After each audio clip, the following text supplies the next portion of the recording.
everyone. Teri Wellbrock here of the Healing Place podcast.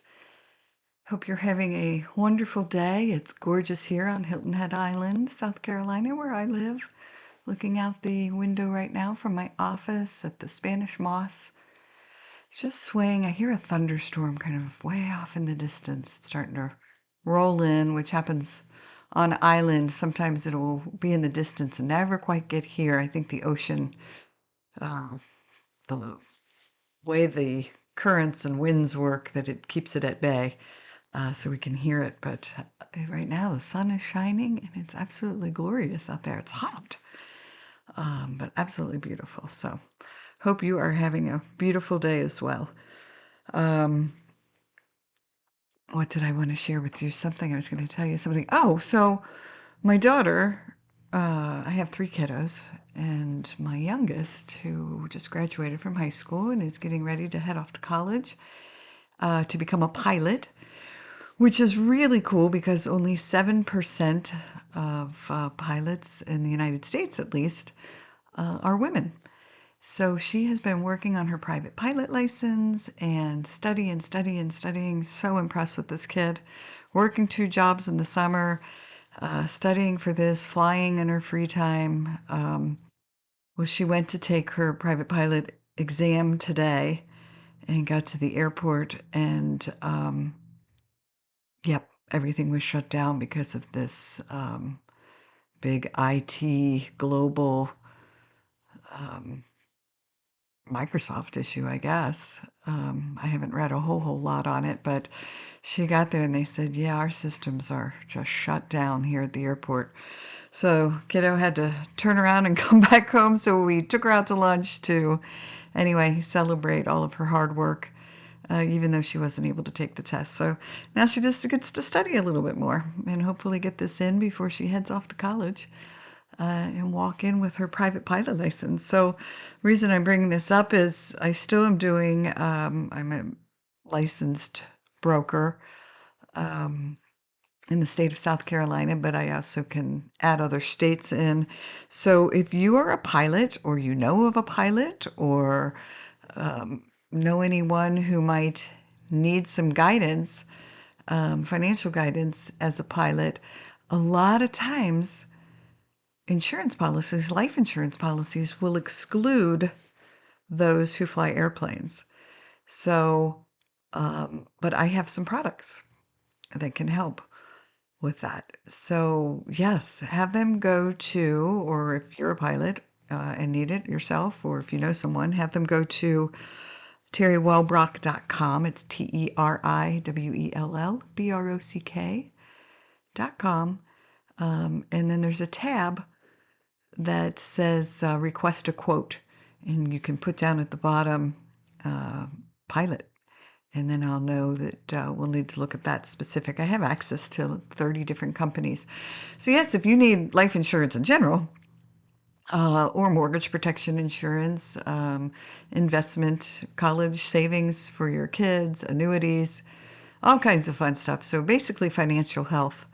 I can certainly help you out with that. So please reach out to me through TeriWellbrock.com. You can send me an email at info@TeriWellbrock.com, and we can get on a phone call and have a little chat, or even meet by Zoom and meet face to face. Would love to chat with you. All right. Today's episode, again, always so very enlightening, but another wonderful, beautiful episode. Loved this conversation, learned a lot again myself. All right, enjoy. Welcome, everybody, to the Healing Place podcast. I am your host, Teri Wellbrock, and happy to be back at this again. I took a little hiatus, as you all know, for the past couple of weeks. And so super excited to have with me today Jennifer Mrozek Sukalo, and she is creator of Swagger You, transformational expert and performance coach. And I just talked to her a few minutes beforehand, and just so super excited to have her sharing her wisdom with all of us. So welcome, Jennifer. Thank you so much for inviting me to join you. It's a pleasure to be here. Oh, for sure. And again, I'm excited to learn about Swagger You and the inspiration really behind it, and what the SWAGGER stands for. Well, you are right. It is an acronym. And so I like to think about swagger in a couple of ways. So one, I talk about swagger as it's not the dictionary definition of swagger that most people think of. Because if you look it up, it actually has things like arrogant. And I mean, it's not very flattering. And so I've literally defined swagger in a completely different way. And I like to describe it as if you've ever experienced someone who walks in the room and literally just lights up the room. And you're just drawn to them. There's an energy about them, and they have a quiet self-assurance and self-confidence. And there's just something about them. They know exactly who they are. They're comfortable in their own skin. They're unapologetic about it. And if the waiter were passing by, you would kind of tap them on the shoulder and go, excuse me, can I have whatever they're having? Because I really want some of that, whatever that is. So it's that kind of energy that comes from the inside that I talk about as being swagger. And I also say that swagger is not just a word, it's a lifestyle. It's something that has to be worked on and practiced daily. And for that, I actually broke swagger down and created an acronym. So use the word to help you figure out, what do I have to do to get my swagger? And so swagger actually stands for self-worth, appreciation for your strengths and limitations, gratitude for how your life experiences have helped shape who you are, grounded in your core values, empowered to overcome self-limiting beliefs, and renewed through a greater focus on your passion and purpose. So that's kind of the gist of swagger. But you also asked me about my inspiration for it. So do you want me to go into that piece as well? Yes, yes. And Okay. really quick, I just want to say what popped into my head was I've had people throughout my life that have said, Teri, you radiate joy. Teri, you radiate joy. And I've had strangers stop me in a parking lot seriously and be like, gosh, you just radiate joy. Yes. Like, and so, and what you just said is so true. It wasn't that I Yes. was just born with it. I obviously had horrific childhood, or moments in my childhood, I should say. And but yeah, it was practicing gratitude. It was learning to go through what I had been through, and you and I talked a little bit off air Absolutely. about learning the lessons and finding the That's right. lessons. We'll come back to that, but yes, talk about your inspiration.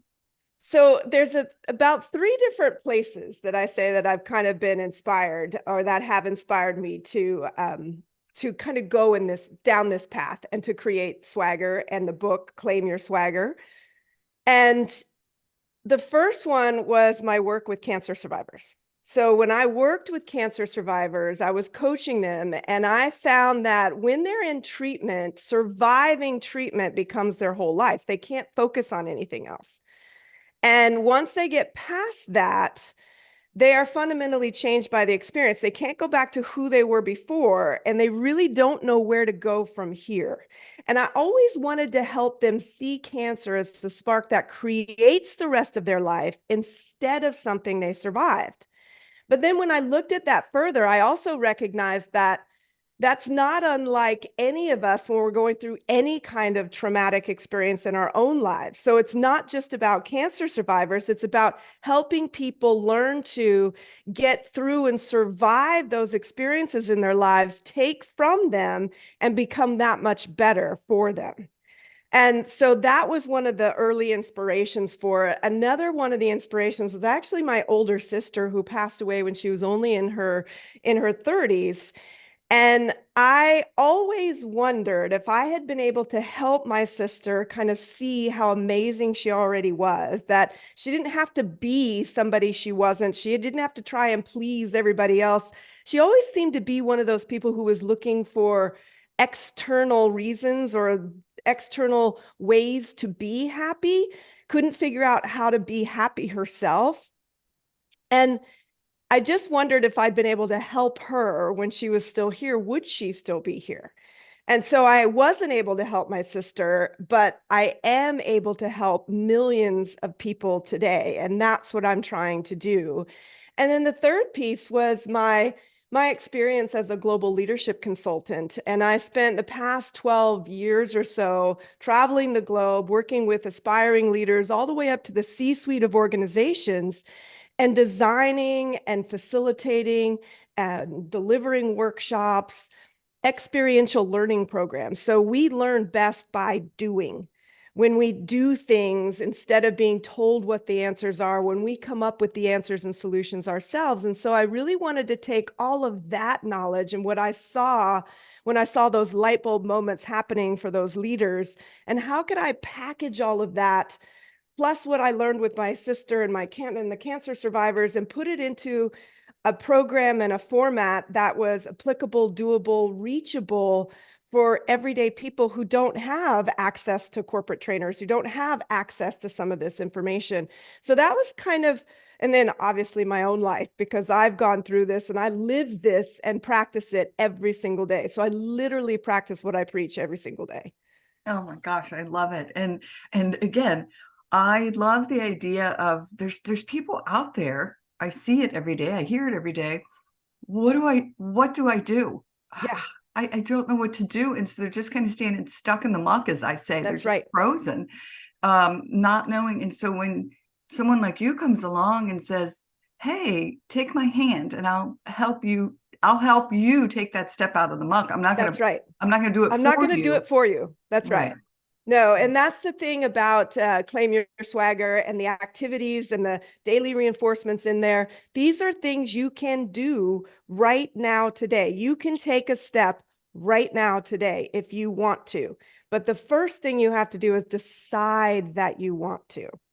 Decide that it's important to you. You have to have that desire to be in a different place than you are today. And I also think sometimes it's really important to, before we can get to where we're going, we have to acknowledge and accept where we are. You have to, I like to think of it kind of a little bit as a GPS. I mean, there are two pieces of information you have to put into the GPS to be able to get to your destination. One, you have to know where you're going because you have to know the destination you're trying to get to. But the other piece is your current state, your current location. And so acknowledge and accept where you are and decide, do I want to stay here or not? Is this where I want to be? And if not, there are things you can do right now to change it. Yes. Now, does it always have to be that a person is going through a dark night of the soul, like surviving cancer or something, or can it just be they want to shift in their life? Oh, absolutely. It's a shift is you don't have to go through traumatic experiences to get to a point where you can say, wow, now I can transform myself. Transformation can happen in an instant. It's truly a matter of you deciding, acknowledging and deciding what you want to do. So taking the time, I think, to reflect and ask yourself some questions. Am I truly happy and fulfilled in my life right now? Am I satisfied with my daily life, with what that looks like, what it feels like, the routine? Do I feel, to your point, stuck in a rut? Am I just going through the motions? Am I really thriving every day? Do I get excited when I get out of bed every morning to go, okay, I'm going to tackle the day today? Or am I just like, oh gosh, here we go again? And I think just taking a moment to just ask yourself and be honest with some of those questions will give you a good sense as to whether or not you're in need of some kind of a shift in your life. And only you can answer it. Nobody else can. Right, right. Yes, I had somebody in the last few days who just basically said, here's my situation. What do I do? Yeah.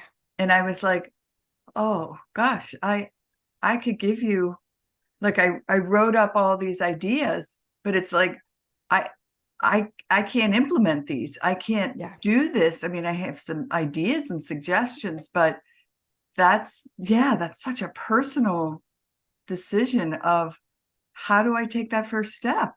Right. Where do I go? What's resonating with me, really? That's right. That's right. Yeah. Yeah.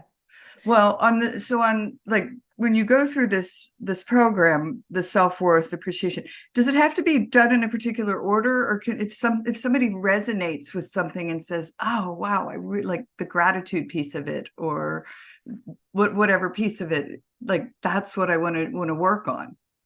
I wrote it to meet people. I wrote the book to meet people where they are. And it's the kind of book, so Claim Your Swagger is literally the kind of book you can keep coming back to because you're going to get something different out of it each time. Because you're going to continue to evolve. And as you evolve, you're going to get something different along the way. So ideally, I like people to start with self-worth because it's such a strong foundation. If you don't have a strong sense of self, the rest of it's going to be more difficult to do. Now, that being said, if something is resonating with somebody and they feel like gratitude is the absolute best place for them to start, for me, just starting is the most important. So wherever somebody resonates, whatever makes the most sense for them is where they should be, because that's whether it's the universe speaking to them, their higher power, whatever they want to say. If you're open to listening to what's really resonating with you, that's where you should focus for sure. Wonderful. Now, you do transformational work, obviously, with corporations and travel. Do you do work with, like, in group coaching sessions or with individuals as well? Both is I do both. Yes. So I'm getting ready to actually launch a program on Swagger U, which is going to be, I don't exactly know what I'm going to call it yet, but we'll work on that part. But it'll be kind of the piece where people can go through the journey, have some other people to go through it with. So it's going to be a community-based program, as well as that would be a weekly coaching or a monthly coaching, group coaching session that goes along with it. So we'll be digging into some of these topics and being answering people's questions and going through some things so they can get more detail, maybe even doing some live coaching in the session where somebody volunteers to be the person coached in session. So oftentimes just listening to somebody else's experience, we learn so much from. Again, that's that experiential learning component. We don't always have to experience it ourselves to actually gain the knowledge and the learning from it. So yes, I do. And I also coach individuals. Yes, I've been through a group coaching myself. A previous podcast guest actually gifted me this session with him.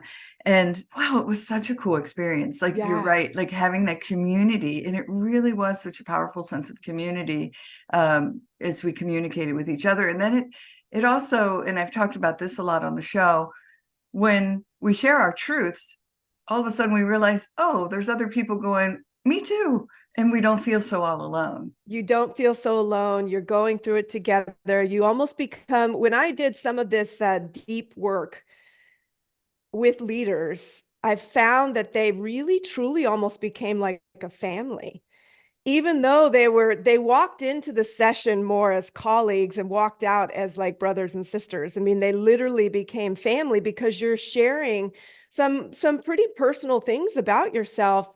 But at the same time, because you're doing that, you're breaking down barriers, you're connecting more as human beings, and you're becoming that much closer together. And you don't have to share your deepest, darkest secrets with everybody to be able to create those connections. But I've found that those connections, when we share some of ourselves with people, that they are just some of the most strongest connections that we can create. And they're Yes. really amazing to see. Yes, agreed. I had someone once talk to me about vulnerability and like almost as if it was something that I had to fix. And I was like, oh, no, no, no. Like, being vulnerable and allowing that vulnerability to shine is really a gift to others, because you're right. It's just I lost my I'm words. smiling. I'm smiling, Teri, because it is something I had to learn. Because see, I'm a recovering perfectionist, and Me I too. will be my whole life. But because of that, and because of the roles that I've played, and you're in front of all these leaders, and you think you have to portray this kind of persona that you have to be seen as the expert in the front of the room, even though you're pulling the learning out from others, you still have this. I had this idea in my head of how I needed to be portrayed and perceived. And I had one of the most amazing learning experiences of my life that has stuck with me forever. And really, I mean, I am so grateful to these people for sharing this information with me. I was at a session where we were learning as facilitators how to become better facilitators. And so we were giving each other feedback, and I had the exact same feedback from 3 different people. And they said, you need to be more vulnerable in front of the room. And I was looking at them going, what are you talking about? What's the matter? What are you talking about? What do you mean vulnerable in front of the room? But I listened, I was open to the feedback. I took it to heart. And the very next day, we each had an assignment to do the next day, and I chose to share a story, and I chose to share the story about delivering my sister's eulogy, which I had not shared with anybody, and definitely not in a public place since her passing. And so emotions were pretty raw, and I kept them at bay, but you could tell they were there. And I could see the emotion in every person's eyes in the audience. And what I really found in that moment, which was so profound for me, was this notion of being willing to open yourself up and show your humanity and show that you're real and show that you make mistakes and show that you're broken and show that's where we connect. That is truly where we connect on that human to human level. And I would not be here today. I would not have been able to write Claim Your Swagger and share all of the things about myself and my own life in there had I not gotten that amazing piece of information in my life. Oh, that's so, what a beautiful story. And thank you for sharing. Yes. And I talk about it so often about how that's where soul connections happen. And That's right. in that sharing that vulnerability. Yes. Or showing, I guess, that Well, vulnerability. and for some people, so because I worked across the globe, vulnerability can be a very negative word in some cultures because it's seen as weakness. And so what I tried to help people learn is that if vulnerability as the word doesn't resonate with you and your culture, think about it as demonstrating your humanity, because it's actually courageous to be willing to show a side of yourself that demonstrates your humanity. It's not weakness, it's actually courage, and it takes strength to do it. So I tried to help people recognize that you're not showing weakness, you're actually demonstrating strength. And you're also demonstrating that this shows that you have a really strong sense of self and your self-worth because you're willing to share that with people. And you know that you're not going to fall apart in the process. You're not going to, something bad isn't going to happen because of it. You're actually willing to go, I'm okay with sharing this with you. I'm confident enough in myself to be able to let you see this side of me. So Yeah. it's strength, not weakness. Yeah. Oh, for sure. I could not agree more. And I had just a funny little story that popped into my head when you were talking about perfectionism. So when my boys, my boys are now 30 and 28, my older 2 kids, hold on. And when they were little, we had this playroom. So we had a 4-bedroom house. They each had a room, and my husband and I had a room. And so we had this extra room. We made it their playroom. And I'd sit in there with the boys. I was fortunate enough we owned a company, so I was able to work from home and be at home with the kids. And so we would just play with everything in the room, and everything was a mess. But every night, not kidding, the boys kiss them and read them their stories and, Yep. do their little nighttime routine. I'd go into that room, and the little people, remember the little people? Yeah. So like the farmer would be flying the plane, and and so I would have to move all of the plane people back to the plane and put everybody Right. back in their proper seats and put the plane, and then all the farm animals wouldn't be in the jet or the camper. They'd all be back on the farm, and the fence would be back in place holding them in. Like everything was back to perfect, knowing that the next day they were going to come back in and be kids and be like, just But you destroy do it. realize that was your sense of your need to exert control over things that you had control over, right? I mean, you Yes. realize that that was an element of you going, I can't control everything, but I can control this. And gosh darn it, I'm going to, right? I can put these things in their place. Nothing else is in place right now, but at least this is. And that I can be okay with. I totally get it. I totally get it. Yes, yes, yes. So yes, folks, if you're feeling that way and putting those little plastic fences back in place, Know that you're not alone. Exactly, You're in exactly. good company, and you can recover from it. You know, it's okay. It's something you can. I think that's part of it too, is acknowledging these things about ourselves and then figuring out how do we keep them from being barriers to our progress. I know this about myself. I know when it shows up. I know when it starts to kind of get in my way, and I now have coping mechanisms, that I create. And it might be ways that I talk to myself, or phrases that I'll say, or just things that'll get me to snap out of that kind of mode and go into a more productive place. So if you're listening out there and you're feeling what we're talking about, know that you're not alone, and you don't have to stay there. You can create working, I would say, coping mechanisms and things that you can do to move yourself forward. So don't panic. Yes, exactly, exactly. And you can, like, you can make these shifts and you can make these changes, because I left that marriage and moved on to another relationship that was just so peaceful and calm and loving and kind. And then we have a daughter, and wow, what a difference that playroom was. It was just like, woo! And then that was leave it that way, because yeah, I didn't Well, need to put the because you little didn't have fences, that same sense of need, right? right? That's right. You didn't have to exert control in that area because there were other things that were flowing much more easily, and you didn't feel that so out of control everywhere else in your life that you had to exert control in certain places. Yes, yes, absolutely. Yeah, 100%. And so you help people really recognize, if they would come to you and be like, oh my gosh, like I have to put my little people back in their proper places. What, I don't know what to do, that you can help. I start to ask questions. I Okay. start to ask them questions. And so we kind of start to uncover, like, maybe why is that taking place? I help people reflect on what's going on. I meet them where they are, and I encourage them to do the self-exploration and discovery until we get to more of the root cause of what's going on and what might be creating the situations they're dealing with in the first place. And then we start to identify collectively some actionable steps, some things they can do right now to start working on it, to start moving forward.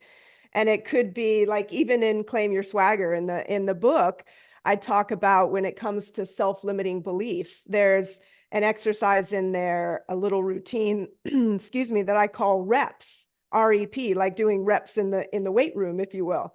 But it's, how do we recognize, evaluate, and then pivot? So recognize when our self-limiting beliefs show up. How do we evaluate what they're saying? Because they are just that. They're things we believe, but they're not necessarily the truth or facts. And how do we create a different thought pattern or something we say to ourselves to help us pivot into a more positive direction? So giving people some actionable things, something tangible that they can do to start working on whatever it is that they want to address. And they Yes, bring it. So I don't have a laundry list of things and go, check the box. What do you want to work on today? They're the ones that tell me, here's what I'm really struggling with, or here's what I would really like to discuss in our session today. And so it all comes from them. wonderful. Awesome. Take our time. Wow. All right. So I certainly want to give you an opportunity to talk about anything that we haven't had a chance to yet. Well, I mean, for me, I think the biggest thing that people need to recognize is that they already have everything they need to not only become the leader of their life, but to live their best life. It's truly within their control. And the first step is recognizing, I think, that we are the leaders of our lives. So many of us don't realize that. We think life is kind of happening all around us and to us, instead of us realizing that we actually can control our thoughts. They don't control us. And that means we can shift them, we can change them, we can create new neural pathways, we can create new habits. It does take time, but we have the capability of doing it. So wherever people are, if you're feeling stuck, if you're feeling alone, you're not alone, first and foremost. And secondly, you have everything you need to become who you would love to be. I love it. And again, well, brain rewiring, boy, my favorite topic. I love it. I love Yes. it. It's so, so true. Well, again, it's just, I could sit in here and talk to you for hours on end. I so appreciate you being here and talking about this. How do folks connect with you? Where do they find you? The easiest way to connect with me is through swaggeru.com. They can send me a note there. They can also go on swaggeru.com and take the Swagger quiz. The Swagger quiz it's really designed to help determine how you feel about yourself and your life and your circumstances right now. So it'll give you a little snapshot of where your swagger is right now. And that will also put them on my email list as well, so that they'll get my weekly Swagger Sense newsletter, where I just talk about my real life and things that are happening, give tips and ideas and actionable steps on a weekly basis. Wonderful. All right. Well, again, thank you so much, one, for joining me here today and sharing your wisdom. And yeah, it's just been joyous for me. Thank you. Well, thank you for inviting me. It's truly been an honor to be with you and to share with your listeners my message, and hopefully it sparks some catalysts for change, hopefully. Yes. Well, folks, be sure to check the show notes. I'll put links in there. And if you go over to the Healing Place Podcast Facebook page, I will put a link for the book as well. And yeah, I'll put out the interview when it comes out and all that fun stuff. So you can connect with this. So awesome. All right. Well, thank you, Jennifer. It's just been wonderful. Thank you so much. All right. Thanks, everybody, for joining us today on the Healing Place Podcast. Remember, until next time, be gentle with yourself. Thanks. Bye-bye. Hey, everybody. Teri Wellbrock here. Just wanted to thank you again for being a part of this healing space and my hashtag Hope for Healing journey. Thank you for sharing, liking, inviting others to join, listening in. You've really helped this show blossom. It has now been downloaded in 136 countries and is in the top 2% globally out of 3.2 million shows, which is just amazing. And it's all because of you and your tuning in and inviting others and sharing and liking and loving. And your reviews on Apple really help too. My goal is to hit 100 5-star reviews by the end of the year.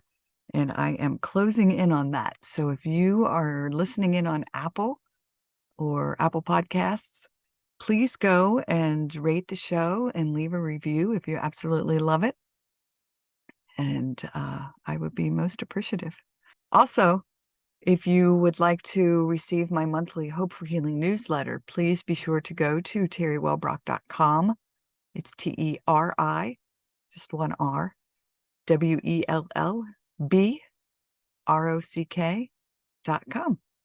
And I have a gift to send you for signing up for that monthly Hope for Healing newsletter.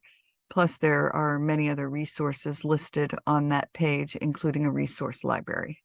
All right. Thanks. Bye-bye.